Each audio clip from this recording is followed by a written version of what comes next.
Полимеразды тізбекті реакция.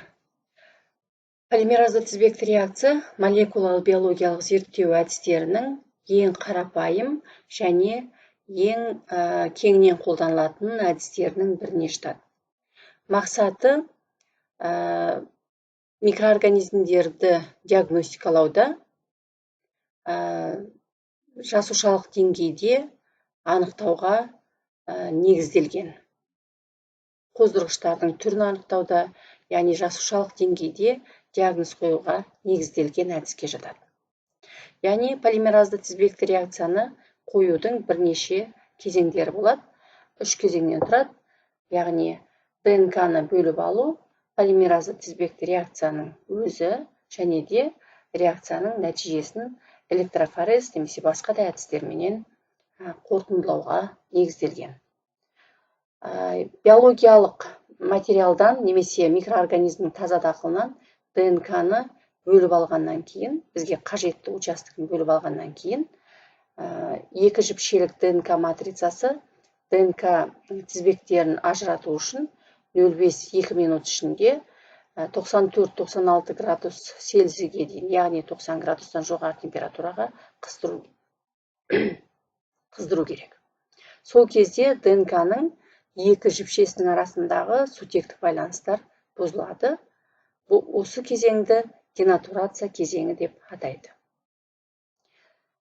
Жіпшелер ажырап, екі тізбек жеке-жеке праймерлердің бір жіпшелік матрицамен байланысуына мүмкіндік болу үшін температураны 50 градус пенен 55 градустың арасына төмендетеді.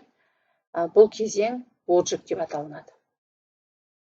Праймерлер дегеніміз нуклеин қышқылының қысқа фрагменті олигонуклеотид, олар арнайы таңдалып алынған ДНК бөлшектеріне сәйкес келетін комплементарлы ДНК немесе РНК нысаналары. Праймерлер ДНК-ның полимеразасын қолдана отырып, ДНК репликациясына, сондай-ақ комплементарлы тізбекті синтездеуді жүзеге асырушы затравка ретінде қызмет етеді. Затравка праймерлердің 3 штрих ұшынан, яғни гидроксил тобынан жаңа тізбекті синтездеуді бастау үшін ДНК полимеразаларына қажет болады. ДНК полимераза матрицалық тізбекті комплементарлы толықтыратын нуклеотидтерді праймердің 3 штрих ұшына рет-ретімен қосады. Бұл кезеңнің ұзақтығы 30 секундқа созылады.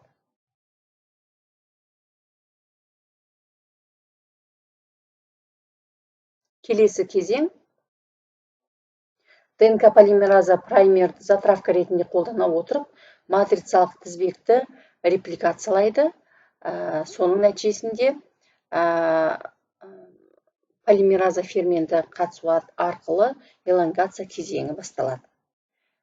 Полимераза ферменті деп отырғанымыз бұл ыстыққа төзімді бактериялардың термус акватикус түрінен дайындалатын, былайша аты оларды таг полимераза деп атауға болатын негізгі ферментке жатады. Негізгі осы реакцияда маңызды реагенттің біреусі. Полимераза екінші тізбекті синтездеуді матрицамен байланысқан праймердің 3 штрих ұшынан бастайды және матрица бойымен қозғалып отырады. 5 штрихтен 3 штрих ұшына қарай жаңа тізбекті синтездейді.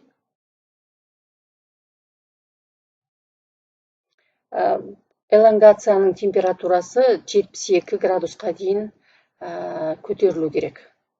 Элонгация уақыты ДНК полимеразасының түріне де, амплификацияланатын фрагменттің ұзындығына да байланысты болады. Әдетте элонгация уақыты әр негізгі 1000 жұп үшін 1 минутқа тең болып қабылданады.